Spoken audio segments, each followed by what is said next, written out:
స్వచ్ఛత అంటే నందిని. నందిని పాలు మరియు పెరుగు. నమస్కారం. మనం పంచతంత్ర కథలు చెప్పుకుంటాం కదా! పంచతంత్రంలో చాలా చిత్రమైన కథలుంటాయి గదా! ఇప్పటిదాకా మనం విన్నవన్నీ విచిత్ర గాథలే. ఇదిప్పుడు ఇంకొక ప్రత్యేకమైన గాథ. మనుషుల్లో రకరకాల మనస్తత్వాలు ఉన్నవాళ్ళుంటారు. ఒక్కొక్కళ్ళు ఒక్కొక్క రకమైన ఐడియాస్ తోటుంటారు. మన ఐడియాస్ ప్రకారమే మనం లివింగ్ స్టైలు, మన జీవన విధానం ఆధారపడి ఉంటుంది కదా! దాన్ని గురించిన ఒక చేపల కథ చెప్తారు. మత్స్యత్రయ కథ దీని పేరు. 3 చేపల కథ. చూద్దాం. ఒకానొక అడవిలోనట ఒక పెద్ద చెరువు ఉండేది. ఈ చెరువులో ముగ్గురు స్నేహితులు, చేపలు స్నేహితులుగా ఉండేవాళ్ళు. ఈ ముగ్గురు వాళ్ళ వాళ్ళ సమూహానికి రాజుల్లాగా ఉన్నారనమాట. అయితే వీళ్ళలో ఒక్కొక్కడికి ఒక్కొక్క పేరుంది. అనాగత విధాత మొదటివాడు, రెండోవాడు ప్రత్యుత్పన్న మతి, మూడోవాడు యద్భవిష్యుడు. వీళ్ళు ముగ్గురు ఫ్రెండ్స్గా ఉండేవాళ్ళు. వీటికి సొంత సమూహాలు ఉన్నాయన్నమాట. అయితే ఏమైంది, ఒకనాటి సాయంకాలము ఈ 3 చేపలు కొంచెం నీటి ఉపరితలానికి వచ్చి కబుర్లు చెప్పుకుంటుండగా ఒక బెస్తవాళ్ల సమూహం ఆ పక్క నుంచి వెళ్తుంది. బెస్తవాళ్ళు అంటే చేపలు పట్టేవాళ్ళు, ఫిషర్మెన్ అంటాం కదా, వాళ్ళు జాలరి వాళ్ళు అంటారు, లేదా బెస్తవాళ్ళు అంటారు. ఈ చేపలు పట్టేవాళ్ళు సింపుల్గా. వీళ్ళు వెళ్తూ వెళ్తూ ఆ చెరువులోకి చూసి ఇంత పెద్ద పెద్ద 2-3 చేపలు కనపడేసరికి వీళ్ళు ముగ్గురు బయటకు ఉన్నారు కదా, కొంచెం నీళ్ళ నుంచి పైకి తేలుతూ కనపడుతున్నారు. ఆహాహా, చేపల చెరువు బాగా నిండిపోయింది, బ్రహ్మాండమైన సైజులో ఉన్న చేపలు ఉన్నాయి, కాబట్టి రేపు పొద్దునే వలేసి పట్టేద్దాం, వీటిని కనుక పట్టుకుంటే నెల గ్రాసం లభిస్తుంది అని మాట్లాడుకుంటున్నారు. ఎప్పుడైతే ఈ మాటలు చెవిన పడ్డాయో హడిలిపోయారు. ఈ చేపల్లో ఒకళ్ళిద్దరు హడిలిపోయారు, మిగిలిన వాళ్ళు కూల్గా ఉన్నారు. అయితే ఈ హడిలిపోయిన వాళ్ళల్లో అనాగత విధాత అంటే రేపేదైనా ప్రాబ్లం వస్తుందని ముందే ప్రతిక్రియ చేసేవాడనమాట. అనాగతం అంటే ఇంకా రాని దానికే ప్రతిక్రియ చేస్తాడు వీడు. ప్రాబ్లం వస్తుందేమోనని ముందే, prevention is better than cure, ఆ టైపు వాడనమాట ఈ అనాగత విధాత. అన్నాడు, ఓ స్నేహితులారా, మీరంతా విన్నారో లేదో, ఆ బెస్తవాళ్ళు మాట్లాడుకుంటున్నారు, రేపు ఉదయమే చేపలు పడతారట, దొరికామంటే అధోగతే, మొత్తం సమూహం అంతా ఒకేసారి పోతుంది, మొత్తం సబాంధవ సమిత్రకంగా అంటే బంధువులతోటి మిత్రులతోటి కలిసి ఒకేసారి చచ్చిపోతాం అందరం. చేపలను ఏమిటి తీసి నీటిలోంచి తీసి బయటేస్తారు, కాసేపు అటు ఇటు కొట్టుకుని చనిపోతాయి కదా చనిపోతాయి, అందుకని చచ్చిపోతాం, అందుకు మనం ఇక్కడి నుంచి వెళ్ళిపోవాలి అని అనాగత విధాత చెప్పాడట. ఎప్పుడైతే ఈ చచ్చిపోతాము, మనకి రేపొద్దున ఇలా ప్రాబ్లమ్స్ వస్తాయి అని అనగానే ప్రత్యుత్పన్న మతి, ఇతనేమిటి, ఏదైనా సమస్య కనపడంగానే ప్రతిక్రియ చేస్తాడు. అనాగత విధాతేమో వస్తుందేమో అని చేస్తాడు. ఈ ప్రత్యుత్పన్న మతి ఏమన్నాడు, ఓ ఈ సమస్య వస్తుందా, అయితే పద మనం అందరం కలిసి ఈ చెరువుని విడిచి వెళ్ళిపోదాము, రాత్రికి రాత్రే వేరొక చెరువుని వెతుక్కుందాం మనం అని ప్రత్యుత్పన్న మతి కూడా చెప్పారు. సమూహం మొత్తానికి తెలియజేశారు. ఈ లోపల ఇవన్నీ మాటలు అవుతుంటే ఈ యద్భవిష్యుడు అనేవాడు హాయిగా ఈతలు కొడుతున్నాడు. వాళ్ళెవరో ఏ మాటలు ఏమిటో మాట్లాడుకుంటూ పోతుంటే రేపొద్దున ఏదో అయిపోతుందని మీకు భయం ఏమిటి, రేపు ఏదైనా వస్తే రేపు చూసుకుందాం, సమస్య వచ్చాక చూసుకుందాం, వస్తుందేమో అని రాబోతుందని రావచ్చని ప్రయత్నం చేయకూడదు.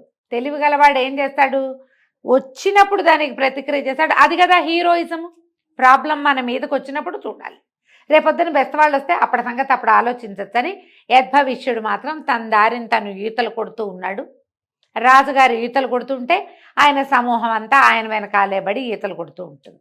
కానీ అనాగత విధాత ప్రత్యుత్పన్న మతి వాళ్ళిద్దరూ రాత్రికి రాత్రే ఈ పెద్ద చెరువుకి ఉన్న ఒక చిన్న కంతలోంచి తమ సమూహాలు రెండింటిని అవతల ఎక్కడో ఉన్న పంట కాలువల ద్వారా పెద్ద చెరువులోకి వెళ్ళిపోయారు.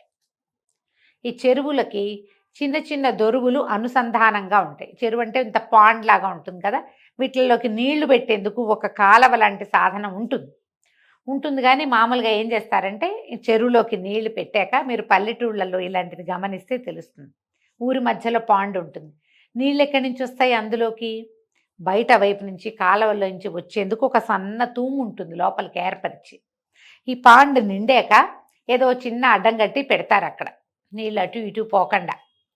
కానీ అవి కాలక్రమాన కొంత కదులుతాయి, అటు ఇటు రావచ్చు. కాకపోతే ఈ చెరువులో అలవాటు పడి ఉన్న చేపలు చెరువులో మాత్రమే ఉంటాయి. కానీ ఇవి మాత్రము తాము వెళ్ళదలుచుకున్నాయి కాబట్టి ఏ కాలవ గుండా ఈ పెద్ద చెరువులోకి వీళ్ళున్న చెరువులోకి నీళ్ళు వస్తాయో ఆ తూము ద్వారా బయలుదేరి మొత్తం 2 సమూహాలు తరలించుకుని వెళ్ళిపోయారు. అనాగత విధాత వెళ్ళిపోయాడు, ప్రత్యుత్పన్నమతి కూడా వెళ్ళిపోయాడు. తెల్లవారేసరికల్లా చెరువు ముప్పాతిక ఖాళీ అయిపోయింది. అందులో మిగిలిన వాళ్ళు ఎవరు? యద్భవిష్యుడు, అతని తాలూకు సమూహం. తెల్లవారే బెస్తవాళ్ళు వచ్చేసారు. మామూలుగా చేపల వలలు వేసే విధానం ఎట్లా ఉంటుందంటే ఎండెక్కాక పని చేయరు, వాళ్ళు పొద్దున్నే వచ్చేస్తారు. చేపలు ఇట్లా గాలం వేసి చేపలు పడతారు చూడండి. నేనైతే ఇంగ్లీష్ సినిమాల్లోనే ఎక్కువ చూస్తున్నాను అవి. మన వాళ్ళలో ఎక్కడ నేను రోడ్ల మీద అక్కడ ఇప్పుడు ఎక్కడ చూడటల్లా, ఇది వరకు కనపడేవాళ్ళు. ఈ గోదావరి దగ్గర అక్కడ ఇలాగా గాలి వేసుకుని కూర్చుంటారు. వీళ్ళు పొద్దున్నే వచ్చి చేపల వలలు బిగించేస్తారు. కొంచెం ఎండెక్కాక మిగిలిన పనులు చూసుకుని వలలు లాగుతారు. సాయంత్రం లాగే పద్ధతి కూడా ఉంటుంది. ఈ వలలు బిగించేశారు. సాయంకాలానికి వాళ్ళు వలలు లాగేసరికల్లా ఆ చెరువులో ఉన్నది ఎవరెవరు? యద్భవిష్యుడు అండ్ కో మొత్తం వాళ్ళకి వచ్చేసింది. సాయంత్రం అయ్యేసరికల్లా యద్భవిష్యుడు అనుకో చక్కగా పరలోక ప్రయాణం చేసేసారు.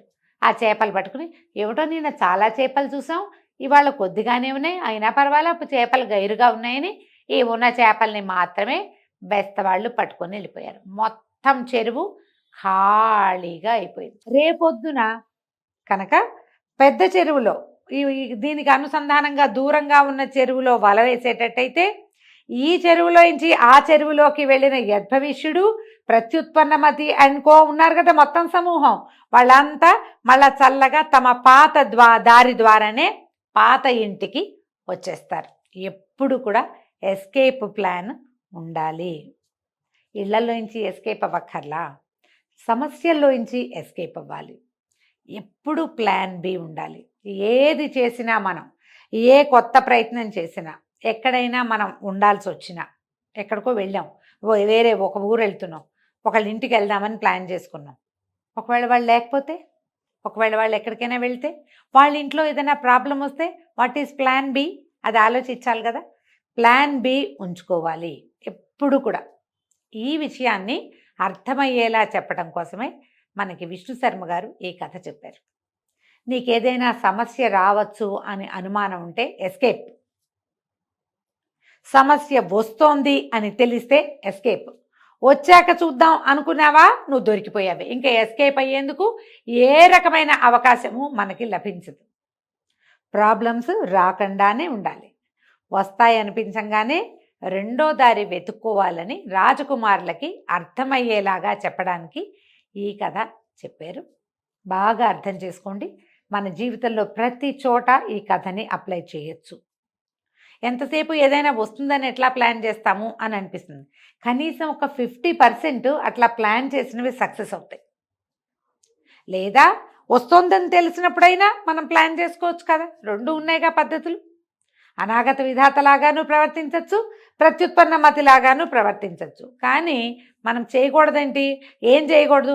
ఏదైనా వస్తే చూసుకుందాం, ఏదైతే అదవుతుంది, ఏం జరగాలని రాసిపెట్టుంటే అదే జరుగుతుంది, అలాంటి శుష్క వేదాంతాల జోలికి వెళ్ళకూడదు. వేదాంతం వల్లించకండి, జీవితాన్ని జీవించండి. కథ కంచికి మనం ఇంటికి.